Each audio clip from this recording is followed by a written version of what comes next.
Kembali lagi dengan Laskar Film Channel, tempatnya alur cerita film. Kali ini, saya masih menceritakan sebuah film inspiratif, yang bertemakan balap mobil. Bukan hanya balapan yang diselenggarakan di sirkuit, namun juga balapan liar, dengan aturan dan kesulitan yang berbeda. Film ini menceritakan tentang seorang pembalap hebat bernama Roy. Ketika sedang bersama istrinya yang hamil tua, tiba-tiba dia ditantang balapan oleh seseorang bernama Titi. Bukannya melarang Roy, istrinya tersebut malah setuju dengan tantangan itu. Tanpa pikir panjang, mereka langsung memacu mobilnya dengan kencang. Tidak jauh dari tempat itu, polisi bernama Philip melihatnya. Bergegas dia mengejar, dan meninggalkan temannya yang sedang makan. Di depan Roy, terdapat truk yang menuju ke arahnya. Dia berniat menyalip Titi, sebelum truk itu menabraknya. Roy berhasil, namun sayang mobilnya terguling ke samping. Dan karena itu, tiba-tiba kandungan istrinya bereaksi. Beruntung bayinya terlahir dengan selamat. Polisi yang akhirnya menangkap Roy, memperbolehkan untuk melihat anaknya. Ternyata dari dulu hobi balapannya tidak disukai oleh mertuanya, sehingga mereka marah besar. Tidak ingin situasi bertambah buruk, polisi itu langsung membawanya. Cerita langsung melompat ke 14 tahun kemudian. Roy sudah bercerai, dan membuka sebuah bengkel. Dia memiliki teman yang selalu berkunjung ke sana, yaitu Doven, Nyebaken, dan Jimmy, anak dari Doven. Tiba-tiba, mantan istrinya datang ke sana. Dia dan suami barunya ingin berlibur keluar kota. Namun Nina, anak hasil pernikahannya dengan Roy, ingin berada di sini. Karena ini adalah permintaan dari anaknya sendiri, baik Roy maupun mantan istrinya, tidak bisa berbuat apa-apa. Sudah 3 tahun mereka tidak bertemu, dan kali ini Roy merasa canggung. Ketika di bengkel, Nina terlihat sekali sangat menyukai mesin mobil. Bahkan neneknya, ibu dari Roy mengajaknya untuk pulang, namun dia tidak mau. Dia ingin membantu Roy, yang tentu saja langsung menolaknya, karena melihat Nina masihlah anak kecil. Dari lubuk hati terdalam, Nina merindukan sosok seorang ayah, yang dahulu sering bersamanya. Karena alasan itulah, dia memberanikan diri datang ke sini. Selang beberapa jam, datang seorang wanita bernama Sylvia, yang ternyata dekat dengan Roy. Namun mengetahui Nina berada di sana, dia menunda kesempatannya untuk bermesraan. Hari berikutnya, merupakan hari di mana acara balapan drag race diadakan. Tentu saja Roy yang gila balapan, mengikutinya. Semua orang mengetahui, bahwa Roy adalah pembalap yang paling hebat. Bahkan sudah 9 tahun berturut-turut, dia memenangkan kontes balapan ini. Mengetahui ini adalah balapan legal, Philip datang hanya untuk menyapanya. Karena merasa tenang dan tidak ada masalah, dia ingin berlibur selama beberapa hari. Nina mendatangi Roy, dan memberikannya coklat. Tetapi Roy yang lebih memperhatikan Sylvia, membuatnya kesal. Dia melampiaskannya dengan merubah settingan pada mobilnya. Di babak final, Roy sangat percaya diri dengan kemampuannya. Semua penonton pun yakin, bahwa dia akan kembali memenangkannya. Ketika dimulai, mobil milik Roy melaju dengan cepat. Namun sungguh tidak terduga, tiba-tiba mobilnya mogok. Roy terpukul, dan tidak mengira semua ini terjadi. Tiba-tiba datang sebuah mobil misterius ke arahnya, dan melakukan drift. Dia terus melakukannya, seakan-akan menghina Roy atas kekalahannya. Malam harinya semua pembalap berkumpul, untuk merayakan selesainya balapan tahun ini. Tentu saja Roy juga datang, bersama teman-temannya. Namun pesta itu terganggu, dengan kedatangan mobil yang mengejek Roy sebelumnya. Dia pun keluar, dan ingin menemuinya. Ternyata, pengemudi dari mobil itu adalah Titi, musuh bebuyutannya. Dari dulu mereka berdua selalu bersaing. Jeg er ikke kommet hit for å preike, Roy. Dan kali ini, dia datang ke sini untuk menantangnya balapan. Selain ada taruhan di dalamnya, dia menginginkan balapan yang ekstrim. Roy mengusulkan untuk balapan dari sini menuju North Cap, yang berjarak lebih dari 2000 km. Balapan ini menguras stamina, karena membutuhkan waktu yang sangat lama. Tanpa pikir panjang Titi setuju, dan balapan akan dimulai besok tengah malam. Di bengkel, Roy langsung mempersiapkan mobilnya. Nina meminta agar diizinkan ikut menemaninya dalam balapan. Tentu saja Roy langsung menolak dan mengabaikannya. Sehari setelahnya, semua orang sudah berkumpul untuk mengikuti balapannya. Tentunya mereka semua ingin ikut menjadi bagian dari balapan ekstrim ini. Teman-teman dari Roy juga datang untuk melihat-lihat. Di sana Nyebaken memberitahukan sesuatu. Ternyata dia mengidap sindrom Schreiner yang memakan sel otak, sehingga sewaktu-waktu bisa meninggal. Sebelum itu terjadi, dia ingin melakukan keinginannya, yaitu mengikuti balapan ini. Mendengar hal itu, Doven akhirnya memenuhi permintaannya. Uang taruhan mulai dikumpulkan. Di dalam mobil, Roy sudah bersiap. Dan ketika waktunya tiba, semua pembalap mulai memacu mobilnya. Banyak sekali yang mengikuti, sehingga malam hari jalanan menjadi ramai. Karena balapan kali ini bertipe endurance, mereka tidak langsung mengerahkan semua kekuatannya. Mereka lebih memilih untuk menjaga kondisi fisik dan mobilnya, agar mampu bersaing sampai garis finish. Dengan kecepatan di atas rata-rata, kamera otomatis lalu lintas langsung memotret mereka semua. Namun karena terlalu banyak, kamera itu bahkan sampai rusak. Tiba-tiba, ibu dari Roy menelponnya. Dia mengabaikan, dan terus melanjutkan perjalanannya. Di mobil milik Doven, ternyata Nina ikut bersamanya. Mereka berempat di dalam mobil, dan nampak menikmati perjalanannya. Sudah ada beberapa pembalap yang terhenti karena tertangkap polisi, dan juga kecelakaan. Yang lain tetap terus melanjutkan, dan fokus pada tantangan di depannya. Tiba-tiba, Roy melihat rombongan dari Doven berhenti. Dia kaget melihat Nina bersama mereka. Di kesempatan itu, Doven langsung menyerahkan Nina padanya. Mau tidak mau, Roy membawanya untuk ikut dengan mobilnya.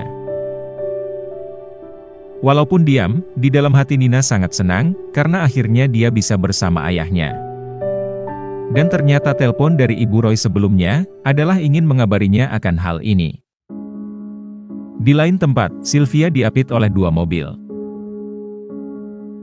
Apabila terus dibiarkan, dia akan ditabrak.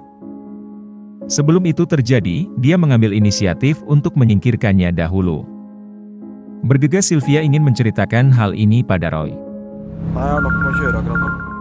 Sayangnya yang mengangkat adalah Nina, sehingga dia tidak bisa berkata-kata. Temannya yang bernama Linda mendengar, dan hanya bisa menyemangatinya. Sudah sekitar 200 km, mereka melakukan perjalanan. Beberapa mobil memasuki pom bensin untuk mengisi bahan bakar. Karena terlalu lama duduk, punggung Nyebaken sampai kesakitan. Dia sampai meminta bantal untuk mengganjalnya. Karena menikmati perjalanan, mereka bahkan mengizinkan orang asing untuk menumpang di mobilnya. Namun orang itu sepertinya melakukan kesalahan, karena malah menaiki sebuah mobil balap. Tidak terasa, pagi sudah datang. Tentu saja para pembalap tidak berhenti, dan terus melanjutkan. Tanpa disangka, jalan yang mereka lewati dekat dengan tempat Philip liburan. Mendengar banyak mobil balap melintas, instingnya mengatakan bahwa liburannya harus dia hentikan. Dengan dijemput helikopter, dia mulai bertugas kembali. Langsung saja Philip mendapatkan informasi bahwa banyak mobil balap berbondong-bondong menuju utara. Dia menyadari bahwa mereka semua sedang melakukan balapan. Oleh karena itu, dia berencana untuk menutup jalan utamanya. Roy sampai di pom bensin, tempat checkpoint pertama. Titi sampai mengejaknya, karena dialah yang sampai terlebih dahulu. Untuk mengisi perut, Roy membelikan Nina makanan. Namun setelah memakannya, ternyata Nina alergi dengan kacang yang ada di dalamnya. Seketika dia menjadi bingung, dan merasa kesakitan. Roy panik, dan ingin langsung membawanya ke rumah sakit terdekat. Melihat anaknya tersiksa, sebagai ayahnya, Roy seperti ikut merasakannya. Setelah sampai, Nina langsung menjalani perawatan. Beruntung kondisinya sudah membaik, dan akhirnya bisa berbicara. Merasa bersalah, Roy ingin membiarkannya di sini selama beberapa hari. Namun Nina menolak, dan tetap ingin meneruskan balapan bersama ayahnya. Di lain tempat, Doven dan rombongannya baru sampai di checkpoint pertama. Orang asing yang menumpangnya langsung pergi, karena sudah tidak kuat. Beberapa detik kemudian, Sylvia akhirnya juga datang. Berita tentang balapan terpanjang ini, sudah sampai di telinga para pembalap lokal. Dia memberitahukan, bahwa polisi di daerah ini sudah menutup jalan.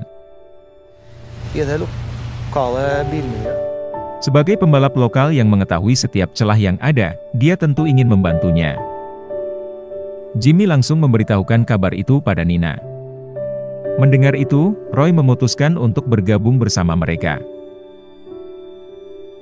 Sambil menunggu Roy datang, mereka memperhatikan polisi itu dari jauh. Benar seperti yang dikatakannya, polisi menutup jalan satu-satunya menuju utara, dan menangkap para pembalap.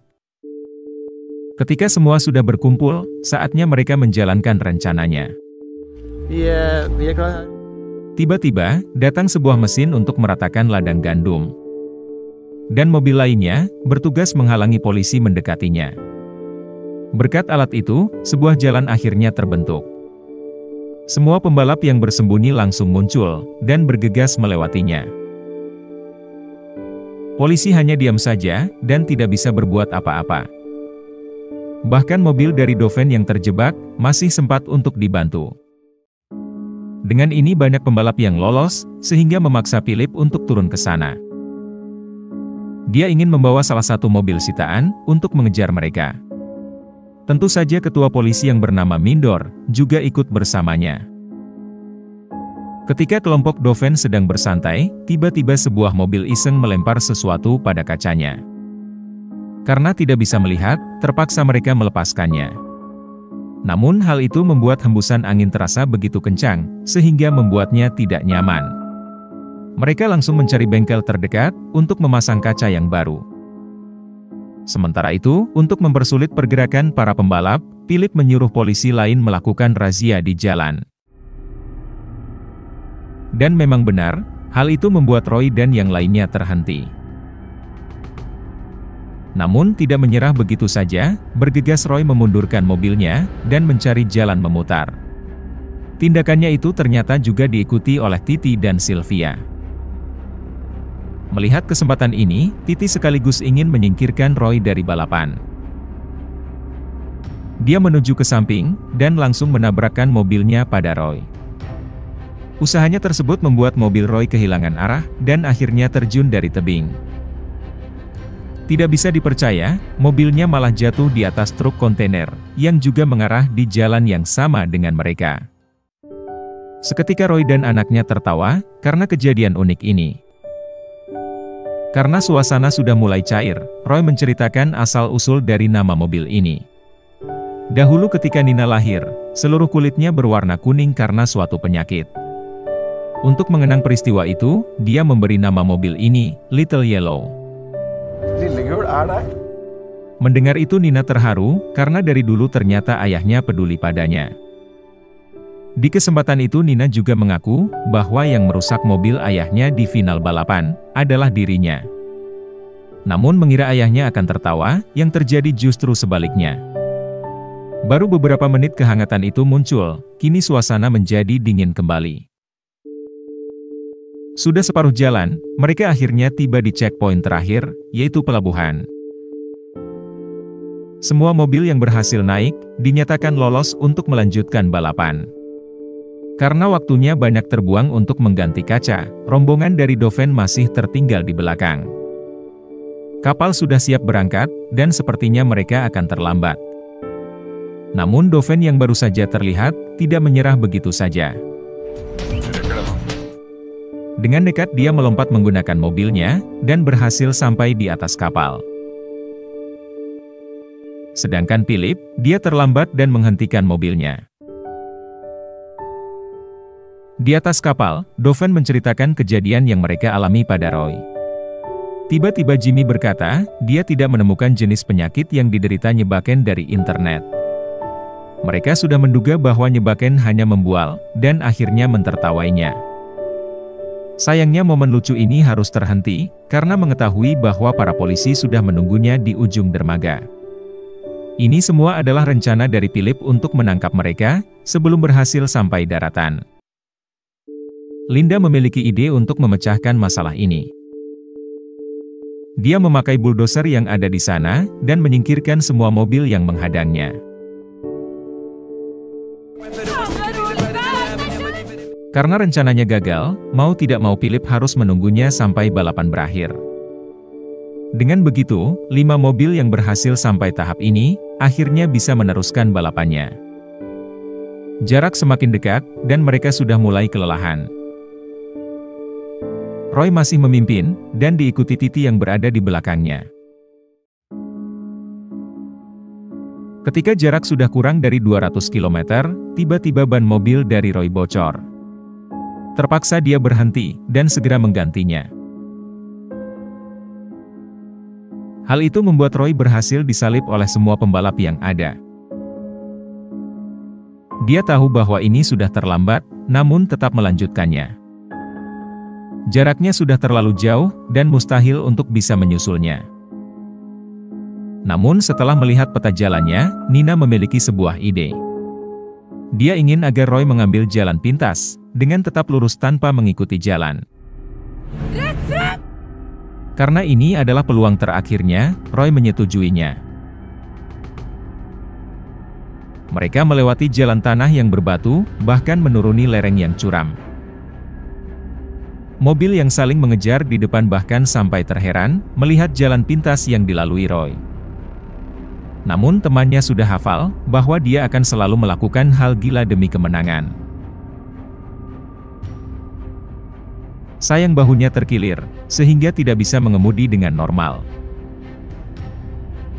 Kesempatan itu dimanfaatkan Titi untuk menyalipnya. Apalagi trek kali ini adalah jalan berliku, sehingga dia bisa menunjukkan skill drift kebanggaannya. Dengan cepat dia meninggalkan Roy, bahkan mampu menyalip Devon. Tidak diragukan lagi, pada trek tikungan Titi adalah yang tercepat. Dan tidak memakan waktu lama, dia berhasil menyusul Sylvia yang berada di urutan pertama. Dengan mudah dia menyalip, disusul pembalap asing yang melakukan drift bersamanya. Performa Sylvia semakin menurun, sehingga Devon juga mendahuluinya. Yang sangat mengkhawatirkan di sini, adalah Roy. Melihat ayahnya kesulitan, Nina langsung membantunya. Kombinasi mereka berjalan dengan baik, sehingga Roy bisa menambah kecepatannya. Kembali ke tempat Devon, dia ingin membangunkan Nyebaken yang tertidur. Merasa aneh karena matanya masih terbuka, pikiran mereka tertuju pada penyakitnya.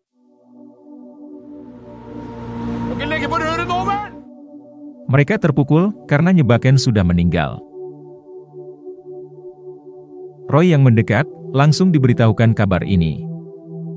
Dia pun hanya terdiam, mengetahui salah satu teman berharganya sudah tiada. Tanpa berpikir panjang, dia memperbaiki bahunya yang terkilir, dan ingin melakukan sesuatu. Kali ini Roy bisa mengeluarkan seluruh kemampuannya, dan langsung melaju dengan cepat. Semua yang menghalanginya, langsung dia singkirkan. Dan kali ini, target terakhirnya adalah Titi. Walaupun selalu ditutupi, dia berhasil menemukan celah, dan menyalipnya. Tanpa diduga, tiba-tiba Roy mengerem mobilnya, sehingga Titi menabraknya. Ternyata Roy melakukan ini untuk memberikan kesempatan Doven melaju ke depan. Dia ingin memberikan kemenangan ini untuk Nyebaken, teman berharganya. Mengetahui hal itu, Nina kagum pada ayahnya. Perjalanan ini adalah perjalanan terakhir Nyebaken. Dan sudah selayaknya, semua memberikan penghormatan terakhir padanya. Doven berhasil menjadi juara bersama dengan Nyebaken. Sebuah kemenangan dan kesedihan bercampur menjadi satu. Namun karena ini adalah keinginan terakhirnya, mereka patut berbangga diri karena sudah membantunya. Semua pembalap yang ada, akhirnya mengetahui kabar duka ini. Mereka semua tidak peduli dengan polisi yang datang, dan ingin memberikan penghormatan terakhir padanya. Dan karena itu, Doven ingin sekaligus menguburkan Nyebaken bersama mobilnya, di lautan.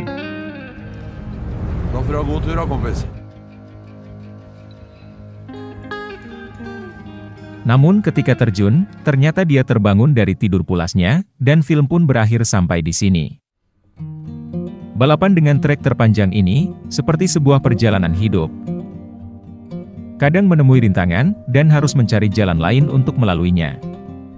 Apabila ada yang mengetahui pesan lain dari film ini, silahkan tulis di kolom komentar. Semoga penonton sekalian menikmatinya. Dan tak lupa bantuannya untuk komen sebanyak-banyaknya, like, share, subscribe channel ini, dan tekan tombol loncengnya. Karena hanya dengan kalian, channel ini bisa berkembang. Sekian dan terima kasih, sampai jumpa di film menarik berikutnya.